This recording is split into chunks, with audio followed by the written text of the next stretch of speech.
मोहित सोलंकी भाई, तुम्हारा एक क्वेश्चन का आंसर मैंने ऑलरेडी दे दिया है, दूसरे का नहीं दूंगा। ये है कि similar RAM from similar brand, similar काफी सिमिलर हो गया ना, तो आप अपने आप को वहां पर लकी मत समझना, आप अनलकी हो अगर आप फंस रहे हो उस चीज के अंदर। तो hello guys, welcome back to another episode of Bolo jet lab. तो गाइस, इस सीरीज में हम लोग क्या करते हैं कि आपके कुछ क्वेश्चंस होते हैं पीसी बिल्ड या पीसी कंपोनेंट चॉइस से लेकर, तो उन क्वेश्चंस का हम आंसर करते हैं। और जिस चक्कर में आप जैसे बहुत सारे ऐसे लोग हैं जो शायद क्वेश्चन नहीं पूछ पाते, बट उनके दिमाग में, उनके जहन में क्वेश्चंस होते जरूर हैं कि उसी बहाने उनके क्वेश्चंस का भी आंसर हो जाता है। तो जल्दी से ज्यादा टाइम ना वेस्ट करते हुए शुरू करते हैं तीसरे एपिसोड को बोलो जेट लैब के। तो गाइस, जिनको नहीं पता कि बोलो जेट लैब में पार्टिसिपेट कैसे करना है, कोई प्रोसेस नहीं है, सिंपल सा है। इसी वीडियो के कमेंट में बोलो जेट लैब यूज करके अपना क्वेश्चन पूछ डालो, और कोई भी पीसी टेक इंडस्ट्री से रिलेटेड या फिर कुछ भी के सभी क्वेश्चन मेरे से रिलेटेड आपको पूछना है या फिर मेरे स्टोर से रिलेटेड पूछना है, तो आपको उसका जवाब हम एक सेपरेट वीडियो बनाकर देते हैं।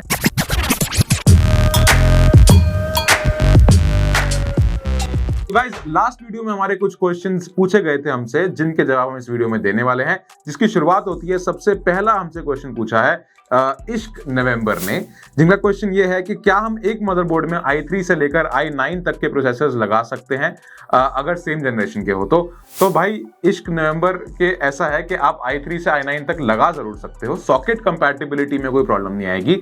बट जो एक मदरबोर्ड आप चूज करते हो, वो अगर आप i3 लगाओगे, अगर आप हाई एंड मदरबोर्ड चूज कर लोगे, तो वो थोड़ा सा ओवरकिल हो जाएगा उस प्रोसेसर के लिए। अगर i9 के लिए हल्का मदरबोर्ड यूज कर लोगे तो वो बॉटलनेक करेगा। तो at the end of the day, हर एक सीरीज के हिसाब से या हर एक जनरेशन के हिसाब से आपको एक डिफरेंट मदरबोर्ड मिलता है। i3 के लिए H सीरीज आती है, i5 के लिए B सीरीज आती है, i7 या i9 के लिए Z सीरीज आती है। तो वो सोच समझ के ही सीरीज बनाई गई है, तो उसी हिसाब से जाओगे तो आपका पीसी लॉन्ग रन में अच्छा चलेगा। अच्छा, अगला क्वेश्चन हमसे पूछा है अरिंदम वी ने, जो कि पूछते हैं under 15,000 ish which GPU is the best, GTX 1650, RX 6400 या RX 6500 XT for gaming.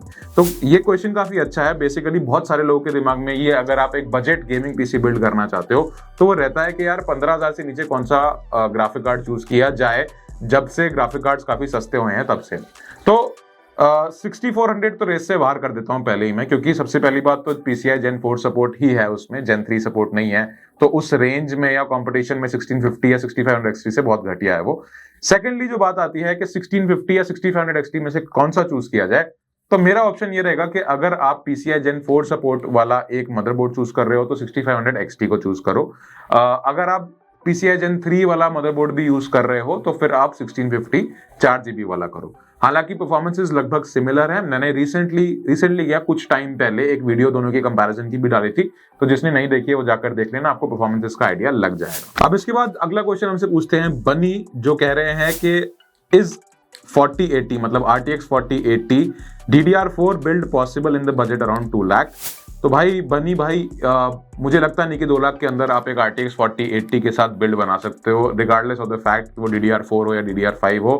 Around 1,05,000 से 4080 के ग्राफिक कार्ड शुरू होते हैं, एंड बाकी 95,000 के अंदर प्रोसेसर, मदरबोर्ड, रैम, सब कुछ थोड़ा सा डालना मुश्किल हो जाएगा। एंड अगर हम जैसे तैसे करके डाल भी देंगे तो मुझे नहीं लगता कि वो 4080 को उस हिसाब से सपोर्ट करेगा। 4080 हो सकता है उस केस में बॉटलनेक भी करे। तो बजट थोड़ा सा इंक्रीज करो भाई। अगर आपको स्पेसिफिकेशंस चाहिए तो मैं यहां पर डाल देता हूं, ये स्पेसिफिकेशंस आप देख लेना, अगर कम से कम 4080 वाला कोई बिल्ड बनाना चाहते हो तो। अब इसके बाद अगला क्वेश्चन हमसे पूछा है 4X इताची ने, जो कि क्वेश्चन ये है कि भाई एक पीसी में क्या 2 डिफरेंट रैम यूज कर सकते हैं क्या? एक 8GB की है और जो दूसरी रैम है वो 16GB की है। भाई देखो, रैम तो आप कितनी भी यूज कर सकते हो अगर आपकी स्लॉट कंपैटिबिलिटी है, तो आपस में रैम की क्या कंपैटिबिलिटी है वो मैटर करती है। 8GB और 16GB चल तो जाएगी, बट परफॉर्मेंसेस अपने मैक्सिमम पर नहीं रहेंगी। रैम जो है, अगर same brand, same latency, same frequency वाली यूज करोगे तो आपको बेटर परफॉर्मेंसेस मिलेंगी। Different RAMs with different latencies, different brands and different capacity अगर आप यूज करोगे तो परफॉर्मेंसेस एट मैक्स नहीं मिलेंगी। अगर आप नई खरीदने जा रहे हो तो मेरा सजेशन ये है, similar RAMs from similar brands with similar frequencies and similar capacity. काफी सिमिलर हो गया ना।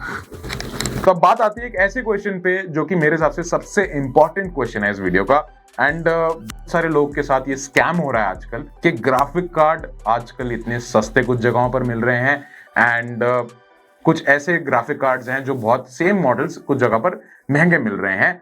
और ऐसा क्यों है, मतलब ऑथेंटिसिटी क्या है कि ग्राफिक कार्ड असली कौन सा है, यूज्ड कौन सा है, सेकेंड हैंड कौन सा है। तो इसी से रिलेटेड एक हमारे व्यूअर ने, दीपचंद ने पूछा है कि जो हम जीपीयू बाय करते हैं वो सेकेंड हैंड है या ओरिजिनल है, हाउ टू चेक।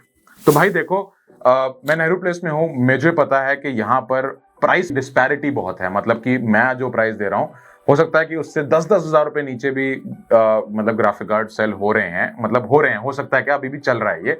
तो ऐसा क्यों हो रहा है? तो बेसिकली मैं आपको बता दूं कि मार्केट में second hand used graphic cards भी बिक रहे हैं and it is a fact. मतलब बहुत सारे लोगों के साथ ये स्कैम हुआ है एंड कुछ ऐसे अच्छे शॉपकीपर्स भी हैं जो ये बोल कर बेचते हैं कि भाई ये सेकेंड हैंड है, और कुछ ऐसे हैं जो उसको न्यू कर ही बेच देते हैं। हालांकि मैं किसी का नाम नहीं लूंगा, बट आप लोग एज अ बायर बहुत ज्यादा केयरफुल रहना कि एक नया ग्राफिक कार्ड और एक यूज ग्राफिक कार्ड को पता कैसे लगा सकते हैं। सबसे पहली बात, डोंट बी लीनियंट, चाहे मैं हूं, चाहे कोई भी स्टोर वाला है, चाहे कुछ भी है, चाहे आप घर से बैठकर ही डिलीवर करा रहे हो, अपना ऑर्डर कर रहे हो पीसी, मेक श्योर कि आप अपने जो ग्राफिक कार्ड की अनबॉक्सिंग वीडियो या अनबॉक्सिंग अपने सामने कराइए, क्योंकि कुछ ग्राफिक कार्ड्स ऐसे होते हैं जिनकी सील जो है वो नॉर्मल टेप वाली होती है। जैसे ये आप देख सकते हो यहाँ पर इसकी जो सील है ये गीगाबाइट की प्रॉपर सील है, this can be copied also. तो एक सील को देखकर मत जाना, आपको इसकी मैन्युफैक्चरिंग एंड इंपोर्ट डेट्स भी देखनी है। अगर वो 3-4 महीने से पहले का ग्राफिक कार्ड है, जैसे this is imported by Tech Data Advanced Solutions, तो इसकी जो मैन्युफैक्चरिंग डेट है वो है दिसंबर 2022। अब ये ठीक है, अब इसकी सील मिले आपको, manufacturing date and import date आपको रिसेंट टाइम्स की मिले, तब तो ठीक है, तब तो आप निश्चिंत हो जाओ कि कोई अगर आपको 1 मिनट के लिए मैं ये मान लूं कि आपको यूज्ड भी दे रहा है या कुछ भी कर रहा है, तो यू नो कि it is not being used 1-2 महीने से ज्यादा। Secondly, serial number on the graphic card and on the box should be the same. जैसे ये सीरियल नंबर है, ये सीरियल नंबर आपका सेम ग्राफिक कार्ड के ऊपर भी होता है, हालांकि ये सील्ड पैक है, मैं खोल नहीं सकता, तो ये ग्राफिक कार्ड के ऊपर भी सेम सीरियल नंबर होता है। तो आप अगर घर से बैठकर ऑर्डर कर रहे हो, मेक श्योर कि आप बॉक्स एंड ग्राफिक कार्ड दोनों ही सीरियल नंबर्स की पिक्चर्स आप मंगा लो या अनबॉक्सिंग अपने सामने करा लो। थर्ड थिंग, आपको कंडीशन देखकर ही पता चल जाएगा बॉक्स की बात कर रहा हूं, ग्राफिक कार्ड की आप देखकर नहीं पहचान पाओगे कि वो यूज्ड है या नया है। बॉक्स की एंड उसकी पैकेजिंग की कंडीशन देखकर आपको पता चल जाएगा कि वो कभी खुला है कि नहीं। कोई भी चीज अगर एक बार पैक्ड होती है ना, तो उसमें वो सिल्वर टे नहीं आती जो प्लास्टिक के ऊपर आती है। अगर आपका बार बार खुल के बंद हो रहा है ना, तो उसके ऊपर वो plastic is not that smooth. तो ये बहुत छोटी छोटी चीजें हैं जिसका आपको ख्याल रखना है। इसके अलावा बहुत सारे ऐसे लोग भी होते हैं जो एक्चुअली में सेकेंड हैंड ग्राफिक कार्ड्स ढूंढ रहे होते हैं, उनको ग्राफिक कार्ड चाहिए, तो ऐसे भी लोग हैं बोल कर बेचते हैं कि भाई हमसे सेकेंड हैंड ग्राफिक कार्ड ले लो। अगर 3060 आपको, जैसे फॉर एग्जांपल दिस इज जोटेक का 3060, ये एक मतलब खुला हुआ डब्बा है, ये हमारा रिसेंट बिल्ड्स में से था, तो ये खुला हुआ डब्बा है, हम इसको 1 महीने बाद फेंक देंगे, ठीक है। तो बहुत सारे ऐसे लोग होते हैं जो मतलब ग्राफिक कार्ड्स को सेल करने के बाद डब्बे अपने पास रख लेते हैं, उनके अंदर ग्राफिक कार्ड भर के बेच देते हैं। जो यूज्ड ग्राफिक कार्ड वाले भी हैं, उनके लिए भी डब्बे बहुत ज्यादा मैटर करते हैं। ठीक है, डब्बे रखना कोई पाप है। अगर कोई यूज्ड ग्राफिक कार्ड भी बेच रहा है तो वो डब्बे के अंदर ही लेता है, कोई ऐसे पड़ा हुआ ग्राफिक कार्ड नहीं ले लेता। जैसे 3060 है, अगर आप इसको लेने जाओ तो ये जो 3060 है अभी करंटली 30-31,000 का मिल रहा होगा, बट अगर आप इसको सेकेंड हैंड में लेने जाओ तो 15-16 हजार या 20 हजार का आपको मिलेगा ये। अब बहुत सारे ऐसे लोग होते हैं जो बहुत एक्साइट हो जाते हैं कि 25,000-24,000 का 3060 मिल रहा है, भाई आप तो 5-5-6 हजार रुपए कमा रहे हो ग्राफिक कार्ड पे। तो कोई भी, मैं अपनी बात नहीं कर रहा हूं, मार्केट में कोई भी ऐसा बंदा जो एक ऐसा प्रोडक्ट बेच रहा है जिसके सारे प्राइसेस ऑनलाइन अवेलेबल हैं, ग्राफिक कार्ड की प्राइसिंग से लेकर स्पेसिफिकेशंस तक, डिस्ट्रीब्यूटर्स तक, इंपोर्टर्स तक सब कुछ पता है, सब कुछ लिखा है, तो कोई भी बंदा इतने 5-6 हजार नहीं कमा सकता। तो आपका पहला ट्रिगर पॉइंट तो वही हो जाना चाहिए कि यार अगर कोई चीज 30,000 की है तो मुझे 22-23,000, 25,000 की मिल कैसे रही है। तो आप अपने आप को वहां पर लकी मत समझना, आप अनलकी हो अगर आप फंस रहे हो उस चीज के अंदर। तो ये एक मेजर क्वेश्चन था कि जिसका बहुत सारे लोग हमसे भी पूछ रहे थे। ये तो कमेंट्स में एक बंदे ने पूछ लिया, बट बहुत सारे लोग हमें मैसेजेस या कॉल्स करके भी पूछते हैं कि आजकल जो इतनी डिस्पैरिटी चल रही है प्राइसेस के अंदर, हम लोग कोट करते हैं, हमें कोई सामने स्क्रीनशॉट भेजता है, देखो भैया ये तो 24,000 का मिल रहा है, आप तो क्यों लूट रहे हो इतना। तो एक्चुअली में market operating prices distributors set करते हैं, हमारे हाथ में नहीं होता। बट बहुत सारे ऐसे लोग हैं जो सेकेंड हैंड ग्राफिक कार्ड्स को भी सेल कर रहे हैं नया बना के, तो उसके लिए, ऐसे स्कैम्स के लिए आपको फंसना नहीं है। नेक्स्ट क्वेश्चन भी काफी अच्छा है जो पूछते हैं सुधांशु कुमार जी, जो कि पूछते हैं सर मुझे Ryzen 5 5500 के साथ जाना चाहिए या Ryzen 5 3600 के साथ, आजकल का बजट रेंज में AMD बिल्डर्स का मेजर क्वेश्चन यही है, क्योंकि दोनों ही प्रोसेसर्स लगभग सेम प्राइस में आते हैं। इसके बाद पूछते हैं, my main purpose is editing, coding and learning new skills based on PC, और मेरा बजट भी अराउंड 43,000 का है, और मुझे डेडिकेटेड ग्राफिक कार्ड वाला एक CPU चाहिए जिसमें 1650 वो लगाना चाहते हैं। क्या सही रहेगा 5500 या 3600 में? Purpose is I want to learn editing and YouTube. पर क्या आपके पास ये 43,000 तब PC हो पाएगा? If possible please reply here, मुझे जल्दी ही बिल्ड करना है। तो देखो भाई सुधांशु, तुम्हारा क्वेश्चन काफी वाजिब है, ज्यादातर लोगों का ये डाउट रहता है। 5500 और 3600 में मेरी चॉइस हमेशा 5500 इसलिए रहेगी क्योंकि 5500 लेटेस्ट जनरेशन का है, 5000 सीरीज का है।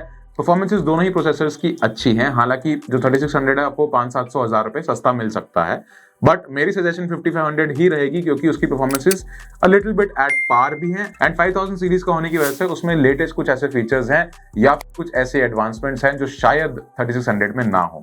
हालांकि अभी तक मैंने इन दोनों ही प्रोसेसर्स को हेड टू हेड कंपीट नहीं कराया है, बट मेरी चॉइस एज टेक एंथुसियास्ट के नाम पर बोलूं कि 5500 ही एक बेटर चॉइस है। हालांकि 43,000 की अगर बिल्ड आप करना चाह रहे हो तो 1650 के साथ 5500 वाला बिल्ड आराम से हो सकता है, 40,000 या 45,000 के बीच में इजीली हो जाएगा। अगर स्पेसिफिकेशंस चाहिए तो मैं यहाँ पर आपको दे रहा हूँ, आपके बिल्ड के हिसाब से ये स्पेसिफिकेशंस है, आप देख लेना। आपके जैसे और भी बहुत सारे ऐसे लोग हैं जो ये डाउट जिनके दिमाग में है, तो उनके लिए भी ये स्पेसिफिकेशंस है, आप जरूर इस पर एक बार नजर लगा लेना। ये पूछते हैं इट्स जाट एरिया, जो कि पूछते हैं कि i3-13100 के साथ मैक्सिमम कितना ग्राफिक कार्ड लगा सकते हैं। तो देखो भाई 13100F अभी तक मार्केट में आया नहीं है, ठीक है। जब मैं ये वीडियो बना रहा हूँ, 3 फरवरी है आज जब मैं वीडियो बना रहा हूँ, तो अभी तक तो ये प्रोसेसर नहीं आया है। हो सकता है आने वाले 1 महीने के अंदर या 2-3 हफ्ते के अंदर आ जाए। बट 13100F एक 4 कोर 8 थ्रेड का प्रोसेसर है, एंड परफॉर्मेंसेस ज्यादा बूस्ट अप नहीं है 12100F से। हालांकि ठीक है 13 जनरेशन है, बट आप एक 3060 तक का RTX 3060 8GB या 12GB तक का ग्राफिक कार्ड, या इनफैक्ट 3060 Ti भी आप उसके साथ लगा सकते हो। बट हाँ, अगर आप एक कंटेंट क्रिएटर हैं, आप एक एडिटर हैं, तो मैं आपको सजेस्ट करूंगा कि you should better invest on a better processor than a graphic card. अब इसके बाद जो नेक्स्ट क्वेश्चन है वो ये पूछते हैं मोहित सोलंकी, जो पूछते हैं which brand processor is best for rendering, i3-13700 या फिर Ryzen 7 7700X। तो ये दोनों ही प्रोसेसर्स हम लोगों ने टेस्ट करे हैं। 13700 एंड 7700X दोनों की परफॉर्मेंसेस लगभग एक जैसी, हालांकि i7 जो है इंटेल वाला वो थोड़ा सा बेटर परफॉर्म करता है, but at the same time it is a bit expensive also. तो ये सब चीजें ना जब बजट पर आ जाती है ना सारी कहानी, तो वहां पर आपको खुद के मतलब पॉकेट्स को देखकर चॉइस करनी चाहिए। आप between the two I would go for an i7 processor, but आपके at the end of the day आपके अपने बजट के ऊपर डिपेंड करता है। अब ये अगला क्वेश्चन हमसे पूछते हैं दावर खान, जो कहते हैं कि when is RTX 4060 and 4060 Ti going to release, what will be the expected prices.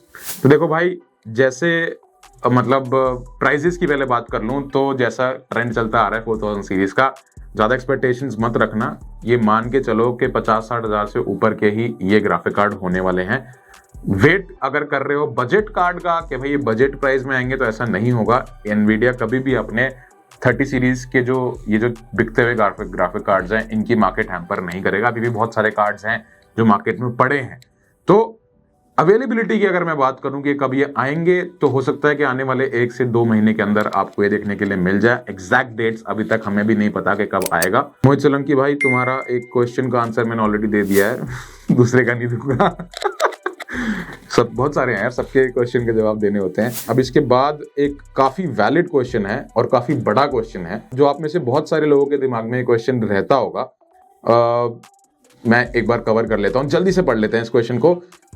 ये क्वेश्चन है CR की तरफ से, जो कि कहते हैं hi Rajat, I am a fan of your work, I have a few questions, please respond. Is it a good idea to pair an i5-13400 with a RTX 3060 Ti, or is the CPU too little for the GPU? I'm concerned for bottlenecks. Or do you recommend a good CPU under 20,000? अब पहले तो इस question का answer मैं दे देता हूँ। ये पूछ रहे हैं कि भाई 13400 के हिसाब से 3060 Ti बॉटलनेक तो नहीं करेगा। तो भाई बिल्कुल नहीं करेगा। 13400 एक काफी अच्छा प्रोसेसर है, 10 कोर 16 थ्रेड के साथ आता है, तो एक i7 वाली परफॉर्मेंसेज आप मान के चल लो। इनकी आगे पूछते हैं can you recommend a good budget B760 DDR4 motherboard for my build with wifi, maybe less than 13 or 15,000 gigabyte का B760M DS3H वाईफाई मदरबोर्ड है, रिसेंटली ही लॉन्च हुआ है, इसको कंसिडर कर लेना। 14,000 रुपए की रेंज में करंटली मार्केट में बिक रहा है। आपके 13400F के हिसाब से या 13400 के हिसाब से जस्ट एप्ट है। अगला क्वेश्चन पूछते हैं, is the Corsair CV550 a good and sufficient choice for the set build? Yes, it will be more than enough, but अगर 650 ले लोगे तो बेटर, सुखी रहोगे, थोड़ा बफर रहेगा, कल को थोड़ा सा आपके पास कुशन रहेगा कि कुछ अपग्रेडेबिलिटी के ऑप्शंस आपके पास रहें। अगला पूछते हैं, should I go with 2666 megahertz और 3200 मेगाहर्ट्ज? मुझे नहीं लगता कि 2666 मेगाहर्ट्ज अभी मेजर ब्रांड्स में आपको मिल भी पाएगी। 3200 मेगाहर्ट्ज ही मिलनी चाहिए आपको इस टाइम पर, तो i5 के साथ वैसे भी 3200 मेगाहर्ट्ज तो कम से कम लेनी चाहिए आपको। एंड इसके बाद ये पूछते हैं, can I use the iGPU i5 13400 and dedicated GPU 3060 Ti at the same time? तो मेरे हिसाब से ये पूछना चाह रहे हैं कि इनके ग्राफिकल फंक्शंस आप एक साथ यूज कर सकते हो। देखो भाई, जहां तक कि कुछ सॉफ्टवेयर का सवाल है, प्रीमियर प्रो जैसे सॉफ्टवेयर इन दोनों को ही यूज करते हैं at the time of rendering, तो वो ऑटोमेटिक ही चलेगा, आपके हाथ में नहीं है वो। सेकेंडली, अगर आप डिस्प्ले की बात कर रहे हो तो डेडिकेटेड ग्राफिक कार्ड या इंटीग्रेटेड ग्राफिक्स में से कोई एक ही चीज चलेगी। अगर आप डिस्प्ले फंक्शंस की बात करो तो ग्राफिक कार्ड लगाओगे तो ग्राफिक कार्ड से ही डिस्प्ले आएगा, आपका प्रोसेसर वाला नहीं आएगा। अगर प्रोसेसर से करोगे तो ग्राफिक कार्ड चलेगा ही नहीं। तो कौन सा डिस्प्ले आपके लिए ज्यादा मैटर करता है? Having said that, I intend to build in February once the 13400 prices become available at a reasonable price.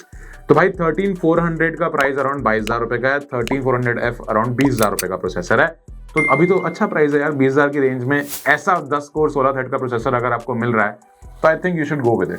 तो गाइस, अब ऐसे ही अपने क्वेश्चंस आप हमें डालते रहो, हैशटैग बोलो जेटलैब यूज कर अपने क्वेश्चंस पूछो। कोई भी अगर आपके डाउट्स हैं, कोई भी पीसी टेक इंडस्ट्री से लेकर मेरे से रिलेटेड या मेरे स्टोर से रिलेटेड आपको कुछ भी पूछना है तो कमेंट्स में जरूर पूछिए। आपके डाउट्स हम जरूर से क्लियर करेंगे अपनी अगली वीडियो में। तब तक के लिए अगर आप यहां तक बने हुए वीडियो में, thank you so much for watching this video. Video को लाइक कर दो, चैनल को सब्सक्राइब कर दो। मैं हूं रजत द्विवेदी, मैं आपसे मिलता हूं अगली वीडियो।